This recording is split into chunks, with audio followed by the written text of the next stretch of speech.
Fala galerinha do xadrez, tudo beleza? Magnus Carlsen tá tentando fazer história, tá querendo chegar nos 2.900 de rating, o tão sonhado 2.900 que nunca ninguém chegou. O rating mais alto que já se alcançou foi o próprio Magnus Carlsen, que teve, se eu não me engano, em 2014, 2.282 de rating. E ele tá querendo buscar essa marca, ultrapassar essa marca, chegar nos 2.900 e se aposentar. Será que ele vai conseguir? Vamos dar uma olhada nessa partida aqui pensada, valendo rating. Magnus Carlsen contra o Guiri, Norway Chess 2022. Vamos lá.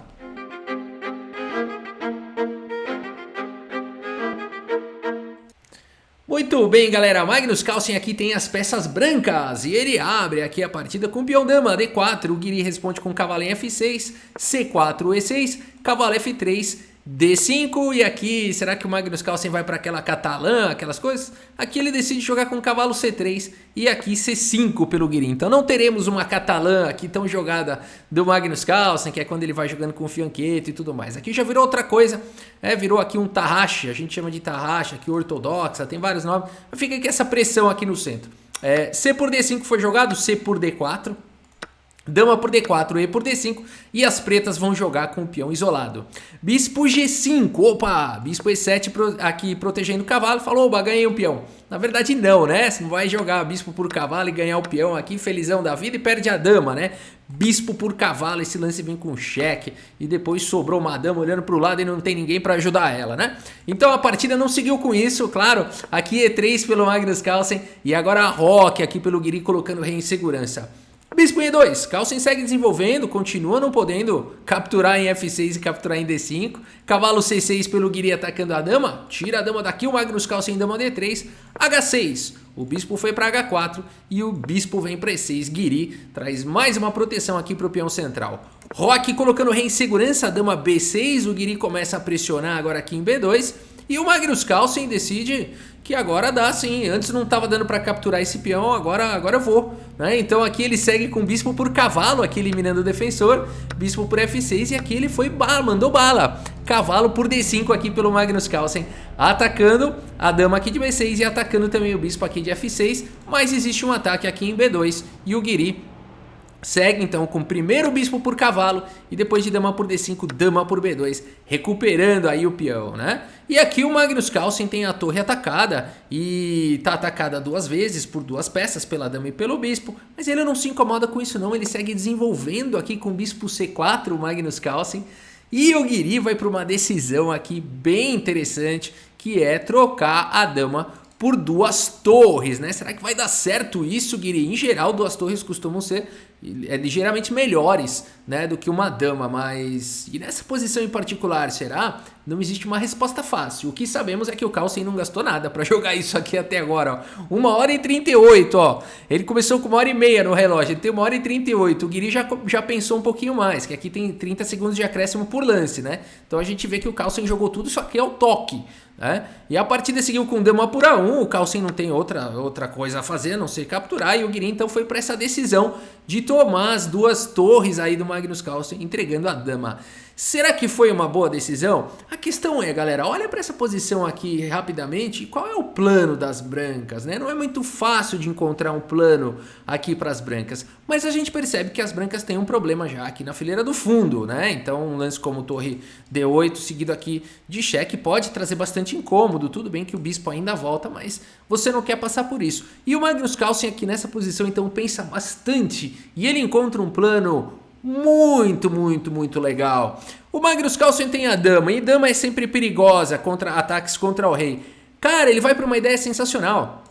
Ele manda a bala no melhor lance da posição aqui, G4. O entendimento desse Magnus Carlsen é incrível, né? Ele leva 15 minutos para fazer esse lance e ele encontra o lance do Stockfish aqui, o lance G4, né? E esse lance depois que ele faz, a gente fica realmente fã desse lance, né? Porque a gente fala, nossa, quer jogar G5, quer colocar o cavalo lá, né? De repente ele consegue colocar o cavalo em G5, a dama em F5 vai dar checkmate ali. Então ele já vai com plano de mate aqui, o Magnus Carlsen pra cima do Guiri. O Guiri traz a torre aqui pra E8 e o Carlsen segue atacando, H4, que plano fantástico aqui do Carlsen. Torre E7, o Guiri já percebendo toda a pancada.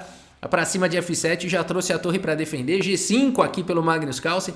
Olha como é que o Carlsen conseguiu deixar o Guiri na defensiva com esse plano, né? É o melhor plano da posição, depois que faz parece simples, né? Que esse era o melhor plano da posição. É fantástico. H por G5, cavalo aqui por G5 agora pelo Carlsen, bispo F6 e a dama veio de fato aqui para F5, forçando a captura do cavalo. Aqui de fato não dá pra jogar qualquer outra coisa. Vou jogar G6, tá levando dama por G6 aqui. Aí o peão captura a dama, você captura o rei, ele põe no bolso e sai correndo. Não é assim que eu falo, né? Aqui você captura o rei, põe no bolso e sai correndo. Então não pode, aqui levaria checkmate. Rei H8 e aí dama H7, checkmate, né? Então realmente tem que capturar esse cavalo aqui. Bispo por G5 foi jogado, H por G5 e agora a torre E5 atacando a dama, atacando o peão. Dama F4 e a gente tem essa posição então onde existe esse eterno incômodo em F7. A torre não pode sair daí, tem que ficar guardando em F7, o peão tá vindo. É difícil a posição aqui do Guiri. Torre C5 foi jogado pressionando o bispo e agora G6 chegou, né? Será que daria para ter jogado outra coisa? Aqui torre 7 talvez? Aqui depois de um G6, cavalo E5? Seria uma possibilidade, né? G por F7, cavalo por F7.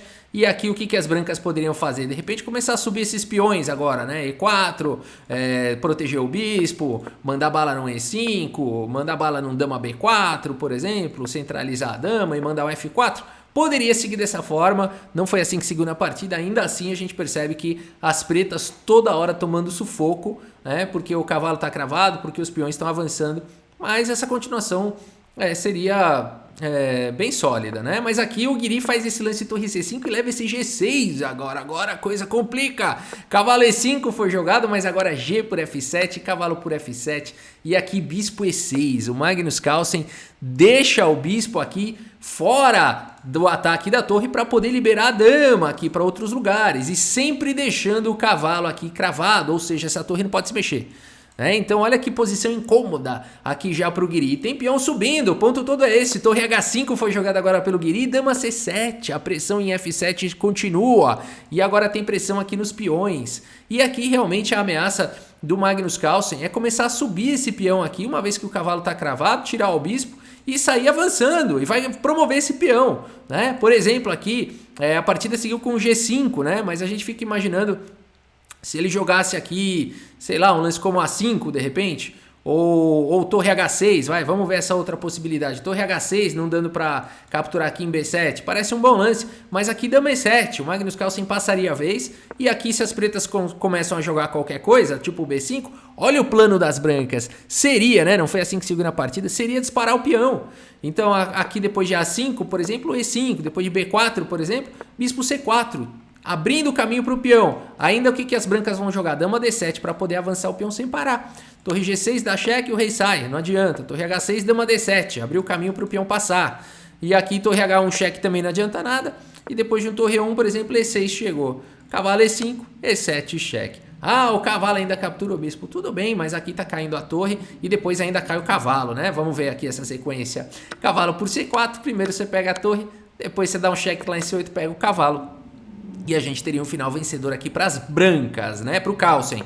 Então, realmente, o plano aqui do Carlsen é muito claro, né? Muito perigoso. O Guiri, percebendo isso, já manda bala num G5. O Carlsen segue com dama por B7, agarra um peão, torre H6, atacando o bispo volta para segurança lá em B3 e agora G4 aqui pelo Guiri. Ele não tem muito o que jogar. Dama por A7 e agora o Magnus Carlsen, de repente, tem 2 peões aí a mais. Rei G7 foi jogado E4, esse peão segue a ordem de começar a avançar pelo tabuleiro. Torre H5, dama C7 e depois de rei F6 aqui pelo Guiri, A4 disparando com outro peão. E nessa posição o Guiri, percebendo que não há mais o que fazer, abandona aqui a partida, abandonou porque não dá mais. Que partida inacreditável aqui do Carlsen, que plano genial e certeiro, H4, G4, H4, G5, né? E deixou o Guiri com as mãos amarradas na partida toda. E aqui não dá mais, pessoal. Aí G6, dama C6, aqui o Carlsen pode jogar mais 100 lances aqui e realmente não tem o que fazer, né? Rei G7, dama D7, vai continuar pressionando, vai subir com o peão daqui a pouco, né? Aqui Rei G6, dama E6, Rei G7, aqui ele pode seguir de diversas maneiras, né? Aqui dama D7, rei G6, vai ficar empatando. Então bispo D5 aqui, pronto, ó, fecha aqui a torre, bloqueia aqui, vai avançar com o peão, ó. Tem milhões de maneiras aqui, né? Sempre incomodando aqui, as pretas ficam amarradas o tempo todo, né? Torre F6 aqui. Aqui não tem, as pretas não conseguiriam progredir, né? Você pode jogar um A5 aqui, ó, pronto. O que vai fazer agora aqui? Torre D6, né? Aqui protegido pelo cavalo, nem é bom isso aqui, nem deve ser bom. Enfim, segurando a casa de A6, né? Aqui você pode jogar um rei G2. Enfim, o que a gente vê aqui nessa posição, dá pra jogar mais uns 30, 40 lances? Dá, mas as pretas estão amarradas, né? Como é que elas vão evitar esses peões escalando aqui o tabuleiro? E5 chega, dama D7, aqui ameaça a torre. Aqui não pode capturar, né? Se torre captura aqui, enfim, tem um ataque aqui em G4, tem o peão escalando aqui o tabuleiro. A6, o cavalo tá cravado. Aqui depois de um rei F6, A7, como é que segura isso, né? O peão vai promover aqui. Aqui, torre de E, volta aqui para E8, vai, vamos segurar a casa de promoção. Mas não tem jeito, aqui você vai ganhar pelo menos um pouquinho de qualidade, né? E vai sobrar esse final aqui, dama, torre, cavalo. Dama contra torre e cavalo, né? Mas o problema é que o rei tá exposto e tá caindo a torre, né? Então não dá realmente. Sim, Rafa, eles enxergaram todos esses lances que você fez aí, você fez quase 16 lances. Será que eles enxergaram tudo e é por isso que o Guiri abandonou? Não, o Guiri abandonou porque não dá mais, pessoal, né? Realmente aqui a posição rei exposto, peões passados dos dois lados, a gente só continuou os lances aqui para ilustrar, né? Vamos dar uma olhada aqui na precisão dos jogadores, vamos lá. Magnus Carlsen com 96,2% de precisão, Guiri com 90,8%, e a questão é, Magnus Carlsen jogou perfeito aqui, né? 2 imprecisões numa partida extremamente difícil. O Guiri jogou demais também, cometeu uma gafe lá só na partida, né? Foi aqui esse lance, a gente vê aqui no gráfico esse lance aqui que afundou ele, dama por A1, foi lá no começo, como é que pode, né? Dama por A1 não pode, porque o Carlsen mostrou, né? Ninguém nunca mais vai jogar esse lance aí, porque o Carlsen mostrou que é inviável, né? É impressionante, é realmente impressionante. Saber castigar esse dama por A1 foi de uma maestria inacreditável aqui do Magnus Carlsen, né? Uma partida histórica. E aí, o Magnus Carlsen melhorou aí o rating, né? Sim, galera, com essa partida, Magnus Carlsen melhorou o rating. Ele subiu aí, ó, vamos ver se a gente tem aqui essa informação, eu tenho sim, 2.868 Magnus Carlsen, próximo aí de 2.870, tá bom? Vamos ver se ele passa nesse torneio aí dos 2.870 e tal. Claro, galera, ele tá muito perto dos 2.900, mas também tá muito longe, porque cada degrau agora é pesado. Se ele empatar uma partida ele perde rating, é pesado. Ele tá tão perto e tão longe ao mesmo tempo. Será que ele vai conseguir? Só o tempo vai dizer, né? Tá bom, galera, é isso, a gente segue cobrindo mais partidas do Norway Chess. Muito obrigado pela sua audiência e se você quer melhorar no xadrez, continua aqui no vídeo, tá bom? Valeu, galera, abração! Meu nome é Blardo Sen e sou jogador amador de xadrez. Recentemente, consegui a façanha de vencer o grande mestre Mequinho em uma partida rápida. Aliás, há pouco tempo atrás, empatei com o grande mestre Sup em uma simultânea. Sem dúvidas que minhas análises melhoraram bastante, depois de ter feito o curso Maestria do Cálculo, também do grande mestre André Diamante. Enfim, agradeço muito a ele pelos ensinamentos. E aí vocês estão pensando, pô, mas o que D5 faz, né? Vou explicar passo por passo.